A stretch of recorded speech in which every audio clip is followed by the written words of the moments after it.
Vous êtes chez vous un soir en train de discuter sur WhatsApp avec votre frère des préparatifs de l'anniversaire de vos parents. Vous échangez des idées, riez, prévoyez des surprises. Soudain, au milieu de la conversation, il cesse de répondre. Vous vous dites « il a dû faire quelque chose » et vous envoyez un autre message pour savoir si tout va bien. Rien. Vous attendez encore quelques minutes et décidez de l'appeler. Le téléphone sonne, sonne et tombe directement sur la messagerie. Vous essayez encore. Et encore. Toujours la même chose. Une étrange sensation te serre la poitrine. Ton frère répond toujours à tes appels, surtout quand tu parles. Tu appelles encore et encore, mais rien. Le désespoir s'installe. Tu sais que quelque chose ne va pas. Désespéré, vous appelez sa petite amie qui rentre du travail. « Salut, désolé de vous déranger, mais pourriez-vous passer chez mon frère? Il ne répond pas et je suis inquiet. » 20 minutes plus tard, le téléphone sonne. À l'autre bout du fil, une voix tremblante vous annonce qu'il a trouvé la porte d'entrée déverrouillée, la maison complètement détruite. Et votre frère? Eh bien, vous ne serez plus jamais le même après ce coup de fil. Voici l'histoire vraie d'une famille déchirée un soir de mars 2008 en Suède. Ce qui avait commencé comme une simple conversation entre sœurs à propos d'une fête de famille s'est transformé en l'une des affaires criminelles les plus choquantes jamais enregistrées dans ce pays nordique. Une histoire qui vous laissera sans voix jusqu'au bout. Si vous n'êtes pas encore abonné à la chaîne, profitez-en maintenant pour ne pas manquer nos prochaines affaires. C'était une froide nuit de mars 2008 à Arboga, une petite ville suédoise d'environ 11 000 habitants. Emma Ljungastig, 23 ans, était chez elle pour s'occuper de ses deux jeunes enfants, Max, 3 ans, et Saga, 1 an et demi. Tout en préparant le dîner, elle discutait en ligne avec sa sœur Katarina des préparatifs de l'anniversaire de mariage de leurs parents. Il était 7h07 lorsque la conversation s'est interrompue brusquement au milieu d'une phrase. Katarina trouva cela étrange et tenta d'attirer l'attention de sa sœur, mais en vain. Inquiète, elle appela Emma à plusieurs reprises, mais tous ses appels aboutirent directement sur la messagerie. Quelque chose clochait. Désespérée, elle décida d'appeler Tand Elberg, le fiancé d'Emma, qui rentrait du travail. Il tenta de la rassurer, suggérant qu'Emma avait peut-être laissé son téléphone en charge ou était occupée avec les enfants. À 19h20, Thorn trouva un détail qui le figea. La porte d'entrée était déverrouillée, un phénomène tout à fait inhabituel. Il appela Emma et les enfants, mais ne fut accueilli que par le silence. En entrant, il constata que la maison était entièrement saccagée. Il pensa d'abord que les enfants avaient fait des bêtises, mais comprit vite que les dégâts étaient trop importants pour être l'œuvre de 2 jeunes enfants. C'est alors qu'il aperçut Emma par terre, méconnaissable. Paniquée, mais se souvenant des enfants, elle courut à l'étage.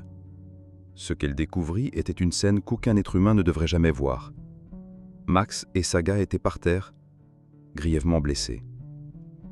Malgré le choc, Thorn parvint après les secours. Pour bien comprendre cette tragédie, il faut remonter le temps. Emma est née en février 1985 à Stockholm. Dès son plus jeune âge, elle rêvait d'une vie simple, une famille et un foyer chaleureux. À 19 ans, elle épousa son amour de lycée, Nicolas, convaincu de construire cet avenir. Max naquit peu après, suivi 1 an et demi plus tard de Saga. Cependant, la réalité de la vie de famille apportait des défis inattendus. L'immaturité, la fatigue et les pressions quotidiennes ont entraîné des désaccords constants au sein du couple. Peu après la naissance de Saga, ils ont décidé de se séparer. Ce ne fut pas une séparation à l'amiable. Plusieurs litiges juridiques concernant la garde et la pension alimentaire des enfants ont éclaté. Lorsque Nicolas a suggéré la réconciliation, Emma avait déjà décidé d'aller de l'avant. En quête d'un nouveau départ, Emma s'est installée à Arboga avec ses enfants. Cette petite ville, située à environ 93 km de Stockholm, était réputée pour sa tranquillité. Exactement le genre d'endroit où personne ne s'attend à ce qu'un malheur arrive. C'est à Arboga que Emma a rencontré Thorn Elberg en ligne. C'était un homme simple, gentil et travailleur. Au début, Emma s'inquiétait de savoir si Thorn accepterait le fait qu'elle avait déjà 2 enfants, mais il n'a pas hésité à accueillir toute la famille. Pour la première fois depuis longtemps, Emma eut le sentiment d'avoir trouvé la bonne personne. Leur relation progressa rapidement. En seulement 2 mois, ils achetèrent une maison ensemble et fixèrent la date de leur mariage à l'été 2008. Tout annonçait un véritable nouveau départ. Mais ce rêve fut brutalement interrompu cette nuit d'hiver. À l'arrivée des ambulanciers, la scène les a horrifiés. Malgré tout, les 3 hommes étaient encore vivants, bien que dans un état critique. Ils ont été immédiatement transportés à l'hôpital et placés en soins intensifs. Les médecins ont informé Thorn que leurs chances de survie étaient minces, et que s'ils y survivaient, ils souffriraient probablement de blessures permanentes. Tandis que l'équipe médicale s'efforçait de sauver Emma et les enfants, les enquêteurs s'efforçaient de reconstituer ce qui s'était passé. Plus ils examinaient la scène, plus le mystère s'épaississait. Il n'y avait aucune trace d'effraction, aucune trace de sang d'autres personnes présentes dans la maison, rien ne laissait supposer un cambriolage. De plus, aucun objet de valeur n'avait été volé, portefeuille, argent, bijoux, tout était resté à sa place. Pour les enquêteurs, cela a démontré clairement qu'il s'agissait d'une attaque ciblée, motivée par une haine profonde. La police a conclu un caractère personnel, très personnel. Selon les experts, l'arme du crime n'a pas été retrouvée sur les lieux, mais ils pensent qu'il s'agissait d'un objet lourd comme un marteau ou une barre de fer. L'agresseur a frappé Emma et ses enfants à plusieurs reprises, avec l'intention manifeste de les éliminer. Dans leur tentative désespérée de sauver les victimes, les ambulanciers ont involontairement perturbé toute la scène du crime, ce qui a peu perturbé l'enquête. Malgré une expertise médico-légale approfondie, la police suédoise n'a rien trouvé de significatif. Pas d'empreinte digitale, pas de cheveux d'inconnu, pas de matériel biologique susceptible de fournir de l'ADN. Les enquêteurs ont commencé à émettre une hypothèse que l'auteur pourrait être une connaissance de la famille. Le premier suspect sur leur liste était Thorn Hellberg. Il avait appelé le secours à 19h20 et Emma avait cessé de répondre aux SMS de sa sœur Katharina à 19h07, soit en intervalle de 13 minutes. La police a émis l'hypothèse que seule une personne familière avec les habitudes familiales pouvait commettre un tel crime en si peu de temps et passer inaperçu. Pour elle, tout indiquait un initié, quelqu'un ayant accès à la maison, connaissant les habitudes et ayant un motif. Cependant, les collègues de Thorn ont confirmé qu'il avait effectué son quart de travail complet ce jour-là. De plus, des caméras de surveillance installées le long de son trajet ont filmé son retour chez lui après le travail. L'horodatage des enregistrements a montré que pendant la période du crime, de 19h07 à 19h18 environ, Thorn était encore en route vers son domicile. Il est arrivé vers 19h20 et a immédiatement appelé les secours. De ce fait, Thorn a été écarté comme suspect. Les autorités pensent qu'il est très probable que, alors qu'elle rentrait chez lui, Thorn ait croisé le chemin de l'agresseur quelque part en chemin. Le deuxième suspect sur la liste était Nicolas, l'ex-mari d'Emma. La police était presque certaine que le crime était personnel. Rien n'avait été volé dans la maison. Thorn étant écarté, Nicolas était le prochain suspect potentiel. Nicolas et Emma avaient un passé trouble, se disputaient fréquemment, et leur séparation était loin d'être amicale. Emma avait même porté plainte contre Nicolas pour agression. La police pensait que Nicolas avait commis ce crime par vengeance. Cependant, après enquête, ils ont découvert que Nicolas se trouvait dans une autre ville au moment de l'agression, ce qui a écarté cette hypothèse. Thorn a également déclaré à la police que Nicolas et Emma ne s'étaient pas disputés depuis longtemps et avaient résolu leurs différends.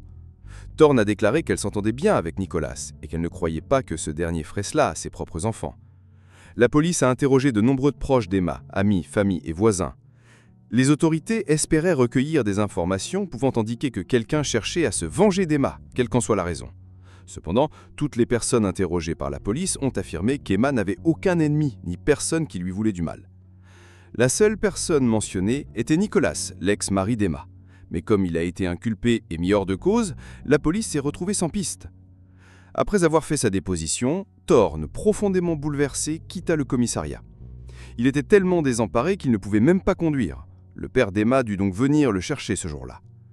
Une fois dans la voiture de son beau-père, Thorn se tut complètement. L'atmosphère était si pesante qu'aucun des deux ne put prononcer un mot. Alors qu'il se rendait à l'hôpital pour rendre visite à Emma, son père tenta de rompre le silence en allumant la radio.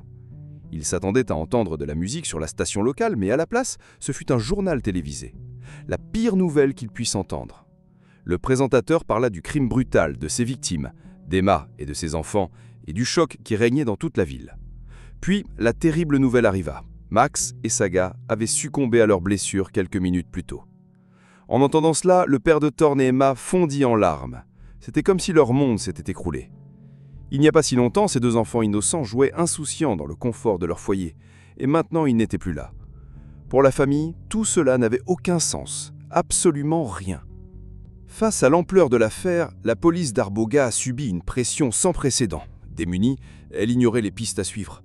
Elle a donc décidé de concentrer l'enquête sur Nicolas, même s'il avait prouvé son innocence. Comme mentionné précédemment, Nicolas se trouvait dans une autre ville au moment des faits, et il était donc impossible qu'il en soit responsable. Malgré cela, la police a maintenu Nicolas en détention préventive et l'a emmené pour un nouvel interrogatoire. Ayant perdu ses 2 enfants, Nicolas était dévasté et pouvait à peine répondre aux questions des policiers. Il tremblait constamment, pleurait et semblait complètement inconscient. Son état était pire que la dernière fois que la police l'avait parlé, alors qu'il subsistait encore un espoir de survie pour ses enfants. Bientôt, la police comprit qu'elle n'étirerait rien d'utile de Nicolas. Elle vérifia tout ce qu'elle pouvait, et il apparut clair qu'il n'était pas responsable, d'autant plus qu'il était ailleurs au moment des faits. Nicolas fut libéré, et l'enquête se retrouva dans une nouvelle impasse. Les enquêteurs hésitaient sur la direction à prendre, et la pression des médias et du public s'intensifiait chaque jour. Le seul espoir subsistait. Emma se réveillerait du coma et raconterait ce qui s'est passé, même si elle ne s'en souviendrait peut-être pas en raison du traumatisme physique et psychologique. Les médecins qui ont soigné Emma ont fait preuve de réalisme envers la police. Ils ont affirmé que si Emma survivait, il y avait un risque élevé qu'elle subisse des séquelles permanentes, notamment une perte de mobilité et une perte de la parole. Ils ont également ajouté qu'il était très improbable que Emma se souvienne de quoi que ce soit, car elle avait subi d'importantes lésions cérébrales. Dès son admission, une équipe de police a été chargée de la protéger, elle et ses enfants. La police craignait que l'agresseur ne revienne pour achever son travail.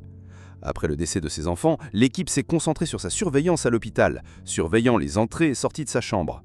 Chaque jour qui passait, la communauté était de plus en plus effrayée, craignant qu'un fou ne rôdait encore et ne frappait à nouveau. Cela a complètement bouleversé la vie quotidienne à Arboga et dans les environs. Les gens cessaient de marcher dans les rues sauf en cas d'absolue nécessité. Les enfants ne pouvaient plus jouer dehors avec leurs amis, et chacun vérifiait portes et fenêtres plusieurs fois par jour. Même sans aucune piste sur l'auteur de ce crime brutal, la police est restée déterminée et a refusé d'abandonner sans avoir exploré toutes les pistes. Aux côtés des policiers des villes voisines, elle a fait du porte-à-porte dans le quartier et les environs où le crime a été commis. Les autorités ont demandé à chaque habitant s'il avait aperçu quelqu'un de suspect cette nuit-là, ou s'il avait connaissance de l'affaire. Ils ont procédé à une inspection minutieuse du quartier et des environs. L'arme du crime, probablement une barre de fer ou un marteau, n'avait pas été retrouvée dans la maison. La police s'attendait à la retrouver si l'agresseur s'en était débarrassé lors de sa fuite. C'est alors que les chiens pisteurs sont entrés en action. Chaque recoin, buisson et poubelles ont été fouillés, mais rien n'a été trouvé. Les images de surveillance des autres rues n'ont rien révélé non plus. Pendant ce temps, une expertise médico-légale plus approfondie a été menée au domicile d'Emma. La police n'a rien trouvé de nouveau, à l'exception d'une petite empreinte de chaussure qui n'appartenait à aucun membre de la famille. À juger par sa taille, ils ont supposé qu'elle appartenait à un enfant d'environ 10 ou 12 ans ou à une femme de petite taille. Ils ne pensaient pas que cette empreinte était particulière, il s'agissait probablement d'une connaissance ayant récemment visité la maison. Ils ont néanmoins procédé à une brève analyse médico-légale de l'empreinte en notant sa taille et le motif de la semelle. Tandis que la police intensifiait ses recherches de preuves et son enquête, Emma continuait de lutter pour sa vie. Les jours passaient et le mystère ne faisait que s'épaissir. Les médias couvraient l'affaire quotidiennement. Des experts en sécurité et des enquêteurs intervenaient à la télévision pour partager leurs opinions professionnelles. Cela a alimenté d'innombrables théories, mais aucune n'a contribué à l'enquête. C'était un moment de tension dans une zone si paisible et tout le monde se posait la même question : qui a bien pu faire ça ? Les médias et les autorités ont exhorté toute personne disposant d'informations, aussi minimes soient-elles, à se manifester. Puis, enfin, quelque chose de nouveau est apparu.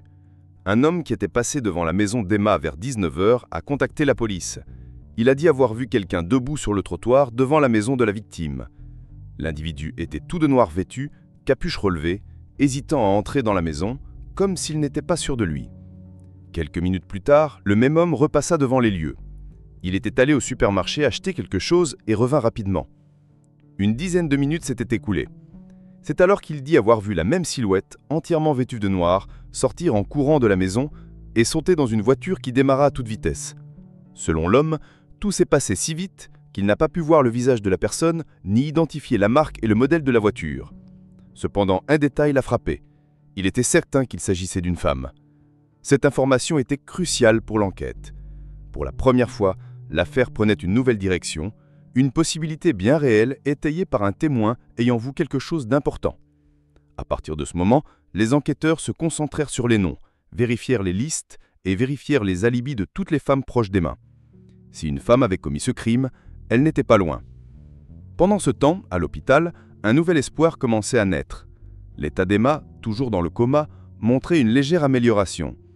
C'était subtil, presque imperceptible, mais pour les médecins et la famille, c'était énorme. Puis, le 27 mars, 10 jours après l'attaque, les médecins ont décidé qu'il était temps de tenter de la sortir du coma artificiel. Ils ont progressivement réduit les sédatifs pour lui permettre de reprendre ses esprits et de permettre à son corps de se réadapter. Nombreux sont ceux qui suivaient l'affaire, notamment la famille d'Emma qui espérait le meilleur. Et enfin, l'attente prit fin. Emma se réveilla. Au début, elle ne pouvait pas parler, mais elle pouvait bouger les yeux. Elle ne réagissait que par les yeux, reconnaissant les visages autour d'elle. Il fallait agir avec une extrême prudence, car la nouvelle qu'elle recevrait à son réveil pourrait la choquer et anéantir tous les progrès réalisés par les médecins. Elle était fragile, tant physiquement qu'émotionnellement. Un faux pas pouvait tout gâcher. Les médecins étaient clairs, il ne fallait en aucun cas lui parler de ses enfants, du moins pas encore. Les autorités décidèrent d'attendre 3 jours après le réveil d'Emma. Après ces 3 jours, des enquêteurs entrèrent dans sa chambre d'hôpital et tentèrent lentement de lui parler. Mais le pire arriva. Emma ne se souvenait de rien. Elle regardait les enquêteurs avec un mélange de confusion et de désespoir. Elle n'avait aucune idée de ce qui s'était passé et ne cessait de poser des questions sur ses enfants. Face à cette situation, les médecins comprirent qu'ils ne pouvaient plus cacher la douloureuse vérité. C'est alors qu'elle reçut la plus terrible nouvelle de sa vie, ses enfants étaient morts. Emma était dévastée. Elle refusait d'y croire, souhaitant que tout cela ne soit qu'un cauchemar. Mais malheureusement, c'était bien réel. Puis, le 1er avril, la révélation tant attendue est arrivée. Emma s'est enfin souvenue de ce qui s'était passé cette nuit-là. Elle a raconté à la police qu'alors qu'elle discutait en ligne avec sa sœur, quelqu'un a frappé à la porte. Emma est allée ouvrir et a été accueillie par une silhouette encapuchée, tout de noir vêtue. La personne a simplement dit s'appeler Tina. Sans prévenir, elle a asséné à Emma un coup violent et précis avec un marteau. Emma a dit qu'elle avait perdu connaissance sur place, dans le couloir. C'était la seule chose dont elle se souvenait, mais cela confirmait que l'agresseur était une femme. Par la suite, la police lui a montré des photos de plusieurs femmes jugées suspectes. Parmi elles, se trouvait une certaine Christine Schurer. Dès qu'Emma a vu sa photo, elle n'a pas hésité. Elle a directement pointé du doigt et a dit « C'est la femme qui a frappé à la porte ce jour fatidique ». Mais qui était cette femme et pourquoi aurait-elle fait un acte aussi terrible à une famille ? Christine Schurer était née en Allemagne à l'âge de 31 ans. Son enfance fut mouvementée. À 11 ans, son père abandonna la famille, la laissant profondément bouleversée. Christine a toujours vécu pleinement. Elle a vécu à New York, en Grèce, et a travaillé sur des fouilles archéologiques et dans des hôtels. Elle détestait rester immobile et rêvait toujours de découvrir de nouveaux horizons. Ceux qui la connaissaient diraient cultivée et aventureuse. Mais derrière tout cela, se cachait une femme extrêmement autoritaire, possessive et vengeante. Ses relations avec les hommes suivaient un patron, intense et rapide, se terminant le plus souvent mal. Elle ne parvenait pas à maintenir une relation saine longtemps, elle supportait mal le rejet. Une situation qui, selon les experts, était due à l'abandon de son père. C'est dans ce contexte qu'en août 2006, alors qu'elle travaillait en Grèce, Christine rencontra un Suédois du nom de Thorn. Oui, le même Thorn qui était alors fiancé à Emma. À l'époque, Thorn était en vacances et séjournait à l'hôtel où Christine travaillait. Ils se lièrent rapidement et vécurent une histoire d'amour de 5 jours. Une fois les vacances de Thorn terminées, Thorn retournait en Suède. Ils restaient en contact à distance et Christine, follement amoureuse, ne voulait pas perdre de temps. Quelque temps plus tard, elle s'envola pour la Suède pour rendre visite à Thorn sans le prévenir. À son arrivée, Thorn fut déconcerté, ne sachant pas quoi faire. Mais par politesse, il la laissa loger chez lui. Avec le temps, Thorn comprit que Christine n'était pas celle qu'il croyait. Elle commença à montrer son côté possessif et autoritaire. Elle piquait des colères pour rien. Ses exigences étaient constantes, même au début de leur relation. Au bout de 5 mois, Thorn décida de rompre et de se séparer. Christine était furieuse, d'autant plus que Thorn avait rompu par téléphone alors qu'elle était rentrée en schéma pour régler ses problèmes personnels.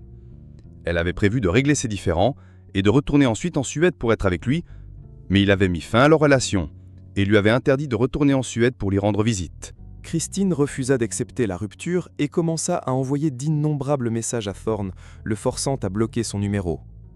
Elle obtint ensuite un nouveau numéro et recommença à lui envoyer des messages, ce qui fit comprendre à Thorn qu'il devait changer de numéro de téléphone pour avoir un peu de paix. Lorsque Christine découvrit que Thorn avait changé de numéro, elle commença à lui envoyer des lettres. Dans ces lettres, elle implorait une seconde chance, lui disant qu'elle l'aimait. Christine voulait désespérément reconquérir un homme qui avait déjà tourné la page. En mars 2007, elle est revenue sans prévenir en Suède et a convaincu Thorn d'aller dîner. Ils n'avaient lien entre eux et ne s'étaient pas parlé depuis un moment. Thorne a néanmoins accepté, tout en précisant qu'ils n'étaient que des amis. Christine a fait semblant d'être d'accord, mais peu après le dîner, elle a insisté pour qu'ils reprennent contact. Elle a dit que c'était sa dernière chance de sauver ce qu'ils avaient. Malgré son insistance, Thorne resta ferme, affirmant qu'il ne voulait plus rien avoir à faire avec elle et qu'elle devait l'oublier. Des sources indiquent qu'à cette époque, Thorne et Hedda se connaissaient déjà et commençaient leur relation. À contre-cœur, Christine fit semblant d'accepter les paroles de Thorne et partit après le dîner. Le lendemain, elle l'appela pour lui dire qu'elle était perdue. Elle prétendit qu'elle essayait de retourner dans son pays natal, mais qu'elle s'était perdue près d'un château. Thorne, profondément inquiet, décida de l'aider, connaissant bien la région. À son arrivée, il fut sous le choc. Christine était inconsciente dans la voiture. Elle avait ingéré une grande quantité de médicaments, tentant manifestement de mettre fin à ses jours après avoir refusé son refus. Thorne l'emmena d'urgence à l'hôpital. Il était profondément inquiet et savait que la laisser seule pourrait mener au désastre. Il l'emmena donc chez ses parents, en Allemagne, et leur raconta ce qui s'était passé, leur demandant de l'interner car elle représentait un danger pour elle-même. Thorne avait raison. Christine était un danger pour elle-même et un danger encore plus grand pour les autres. Elle fut hospitalisée 3 semaines en clinique psychiatrique, mais cela ne changea rien. À l'été 2007, Christine retourna en Suède, cette fois pour y rester. Elle s'installa à Stockholm, la capitale, à l'insu de Thorne. En février 2008, Christine a de nouveau contacté Thorne pour lui annoncer une nouvelle bouleversante. Elle lui a annoncé qu'elle avait eu son enfant. Christine a confié à Thorne qu'elle était tombée enceinte pendant leur relation, mais qu'en raison de sa santé mentale et de la rupture, elle avait décidé de confier l'enfant à l'adoption. Thorne était profondément troublé par cette histoire. Il fit ses calculs, mais les dates ne correspondaient pas. Il était impossible que Christine soit tombée enceinte de lui et eût un enfant à cette époque. Lorsque Thorne essayait de confirmer la véracité de l'histoire de Christine en demandant des détails comme la date de naissance de l'enfant, Christine évitait toujours la question et ne répondait pas. Elle disait simplement que ce n'était pas important. Thorne, déjà sceptique quant à l'histoire de Christine, devint encore plus méfiant. Cela semblait être un autre fruit de son imagination. Thorne était certain que Christine avait inventé toute cette histoire juste pour se rapprocher de lui. Mais Christine ne s'arrêta pas là. Elle annonça à Thorne que leur fils présumé souffrait d'une maladie génétique du sang et que les parents adoptifs pouvaient le contacter à tout moment pour en discuter. À cette époque, Thorne était déjà en couple avec Emma, vivant avec elle et leurs 2 enfants, ce qui compliquait les choses.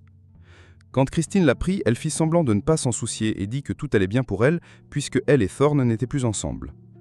Emma, qui connaissait toute l'histoire de Thorne et Christine pour l'avoir tout raconté, trouva l'histoire de Christine trop fantaisiste. Thorne, déjà méfiant, acquiesça. Au cours des jours suivants, Thorne posa à Christine une série de questions sur leur enfant présumé. Christine devant de cela défensive, évasive et parfois décousue et absurde. Thorne demanda où le bébé était né. Il le fit car si elle donnait le lieu exact, probablement un hôpital, il pourrait vérifier les dossiers. Mais Christine évitait constamment le sujet, affirmant que ce n'était pas important. Thorne comprit rapidement que Christine essayait juste de gagner du temps pour peut-être le convaincre de se remettre avec elle. Thorne était très heureux avec Emma, alors l'idée de se remettre avec Christine ne lui était jamais effleurée de l'esprit. Il décida qu'il valait mieux couper définitivement tout contact avec Christine, sachant que toute cette histoire d'enfant commun était un mensonge. Une fois de plus, Thorne lui dit de tourner la page et de le laisser tranquille, car il était maintenant dans une nouvelle relation, heureux et en train de fonder sa famille avec sa nouvelle compagne. Christine accepta la décision de Thorne, ou du moins fit semblant, mais intérieurement, elle brûlait de rage. Elle se promit de ne plus se laisser abandonner et résolut de se venger. La police n'a commencé à suspecter Christine qu'après que Thorne ait mentionné dans sa déposition qu'il avait une ex un peu folle. Il ne révéla l'identité de Christine qu'après que la police indiqua que la coupable pourrait être une femme. Avant cela, Thorne n'aurait jamais imaginé que Christine puisse être derrière tout cela. Il savait que Christine était une personne difficile, mais il n'aurait jamais imaginé qu'elle irait aussi loin. Thorne pensait même que Christine était retournée en Allemagne puisqu'elle ne l'avait plus jamais contactée. Ce qu'il n'ignorait, c'est que Christine était restée en Suède, attendant le bon moment pour mettre son plan de vengeance à exécution. Ainsi, quand Thorne a parlé aux autorités de Christine sur heure, elles ont rapidement enquêté sur elle et ont ensuite montré sa photo à Emma à l'hôpital, qu'il a immédiatement identifiée comme l'agresseur. Après que Emma ait identifié Christine comme l'agresseur, les autorités se sont lancées à sa poursuite. La nouvelle que Christine Surer avait été identifiée comme la seule victime survivante s'est rapidement répandue dans toute la Suède. Plusieurs journaux ont couvert l'affaire, et beaucoup se sont réjouis que le coupable de ce crime horrible ait enfin été retrouvé. Christine Surer a été arrêtée peu après en Allemagne et extradée en Suède. Dans sa première déposition, Christine a tout nié et affirmé n'en être impliquée dans l'affaire. La police a perquisitionné un appartement qu'elle avait loué en Suède et y a trouvé plusieurs effets personnels, des vêtements, des téléphones et surtout son ordinateur. Parmi ces vêtements se trouvait un manteau correspondant à la description de celui qu'elle portait la nuit du crime. Le manteau a été envoyé pour analyse mais aucune trace n'a été décelée, ni sang, ni cheveux des victimes. La police pense que compte tenu de la brutalité de l'agression, le manteau était probablement imbibé de sang. Mais Christine l'avait curieusement nettoyé. Il ne restait plus aucune trace. Elle avait éliminé toute trace de preuve, mais on ne pouvait pas en dire tantôt de son ordinateur. Les enquêteurs y ont trouvé une montagne d'informations compromettantes. On y trouvait de nombreuses photos d'Emma et de ses enfants. Ils ont également trouvé un plan détaillé de la maison familiale avec des notes troublantes sur l'aménagement intérieur.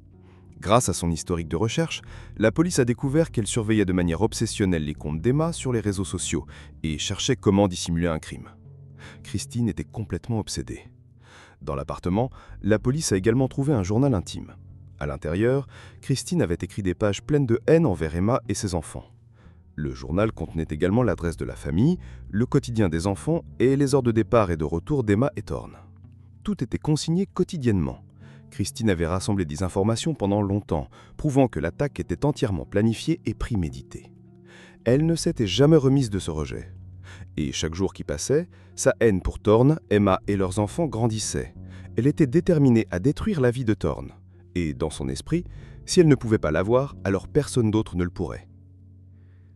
De plus, une chaussure retrouvée dans son appartement correspondait à l'empreinte laissée sur la scène du crime. Des images de vidéosurveillance de la gare d'Arboga ont filmé Christine à son arrivée et à sa sortie de la ville le jour du crime. Avec toutes les preuves accumulées contre elle et le témoignage d'Emma, les autorités savaient que même si Christine n'avouait pas, cela n'aurait aucune importance. Elles avaient déjà largement de quoi la condamner. 3 mois après le crime, le 29 juillet 2008, le procès de Christine Schurer s'ouvrit. Tous les présents furent choqués par le comportement de Christine. Elle ne se souciait pas des conséquences de ses actes et ne manifestait aucun remords. Elle saluait et souriait aux personnes présentes comme si toute cette histoire était une plaisanterie. Lorsque l'accusation a montré à l'écran des photos de la scène du crime, dont des images des victimes avant l'agression, Christine a éclaté de rire. Sa réaction a amené beaucoup à se demander si elle était vraiment si insensible ou si elle souffrait d'un trouble mental. Voyant une ouverture potentielle, sa défense a demandé une évaluation psychiatrique afin de déterminer son aptitude mentale à comparaître devant un tribunal. Il convient de noter que Christine avait séjourné dans une clinique après avoir tenté de se suicider. Avant le procès, les autorités avaient tenté de la faire évaluer, mais Christine avait refusé de coopérer, ce qui a empêché son évaluation. Compte tenu de son comportement au tribunal, beaucoup ont supposé qu'elle souffrait d'une forme quelconque de trouble psychologique. Mais après l'évaluation, il a été confirmé que Christine était parfaitement saine d'esprit et pleinement consciente de ses actes. Cette révélation a laissé les gens sous le choc, stupéfaits par la cruauté pure et simple d'une femme qui s'était révélée froide, calculatrice et psychopathe. Alors que le procès progressait et que les preuves s'accumulaient, Christine continuait de nier toute implication dans le crime. Elle se moquait de la situation, mais refusait toujours d'admettre ses actes. La défense de Christine a fait valoir que les preuves contre elle n'étaient pas fiables. Elle a soutenu qu'elle ne pouvait être déclarée coupable si son ADN n'était pas présent sur la scène de crime et si aucun ADN des victimes n'était présent sur ses vêtements. Elle a également souligné que l'arme du crime n'avait même pas été retrouvée. Par conséquent, a-t-elle soutenu, il n'existait aucune preuve solide reliant Christine au crime. En réponse, l'accusation a fait comparaître un témoin clé, une femme qui avait partagé un appartement avec Christine lorsqu'elle vivait en Suède. Selon ce témoin, elle possédait une boîte à outils et, un jour, alors qu'elle en avait besoin, elle a remarqué que son marteau avait disparu. Elle a fouillé l'appartement, a même questionné Christine à ce sujet, mais le marteau était introuvable. Christine affirmait ignorer où il était passé. Le témoin a ensuite révélé que le marteau avait disparu à peu près au moment du crime. Pour l'accusation, ce n'était pas une coïncidence. Elle était convaincue qu'il s'agissait du marteau exact utilisé par Christine pour commettre l'agression brutale.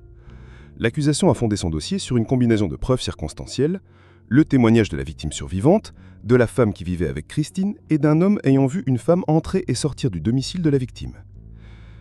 Plus de 40 personnes ont témoigné au tribunal et le contenu de l'ordinateur portable de Christine a été versé au dossier. L'accusation a présenté tous les éléments. Des dizaines de photos d'Emma et de ses enfants, des plans détaillés de sa maison et l'historique des recherches de Christine rempli de termes sur la façon de dissimuler la trace d'un crime. De plus, l'empreinte de pied fondée sur la scène du crime correspondait à une paire de baskets que Christine avait dans son appartement. Pendant le procès, Emma, qui initialement ne se rappelait pas grand-chose du jour de l'agression, a commencé à se remémorer des bribes de ce qui s'était passé dès qu'elle a vu Christine dans la salle d'audience. Elle se rappelait du moment de l'agression, de sa chute et de sa tentative de se relever au-dessous de coups de Christine. Elle décrivait cette expérience comme horrible, aggravée par le fait qu'elle n'avait pas pu protéger ses propres enfants. Compte tenu de l'immense quantité de témoignages et de preuves contre Christine, le jury n'a eu aucun doute et l'a déclarée coupable à l'unanimité de tous les chefs d'inculpation. Christine Schurer a été condamnée à la prison à perpétuité sans possibilité de libération parolière. Elle a également été condamnée à verser 100 000 krones suédoises, soit environ 9 000 $, à titre de dédommagement à Emma. L'équipe de défense de Christine a tenté de faire appel au verdict, mais le tribunal a maintenu sa position et a rejeté sa demande. En mars 2012, Christine a été transférée dans une prison pour femmes à Vechta, en Allemagne, pour y purger sa peine. Emma devait une guérison lente et pénible.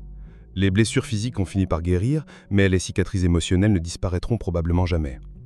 Elle bénéficia du soutien indéfectible de Thorn et petit à petit, elle a commencé à reconstruire sa vie. Nicolas reconstruisit la sienne du mieux qu'il put. Il se remaria et ils avaient une fille, Mirali. En 2010, Emma et Thorn se sont mariés et ont eu 2 autres enfants qui ont grandi en connaissant leurs aînés. Ainsi, petit à petit, la famille a réussi à aller de l'avant. Si vous avez apprécié cette histoire, n'oubliez pas de vous abonner à la chaîne et d'activer la cloche pour ne pas manquer nos prochaines vidéos. Dites-nous dans les commentaires si vous avez déjà entendu cette histoire et ce que vous en avez pensé. N'hésitez pas à suggérer d'autres cas que vous aimeriez voir sur la chaîne. Votre participation est très importante pour nous. À bientôt pour la prochaine vidéo.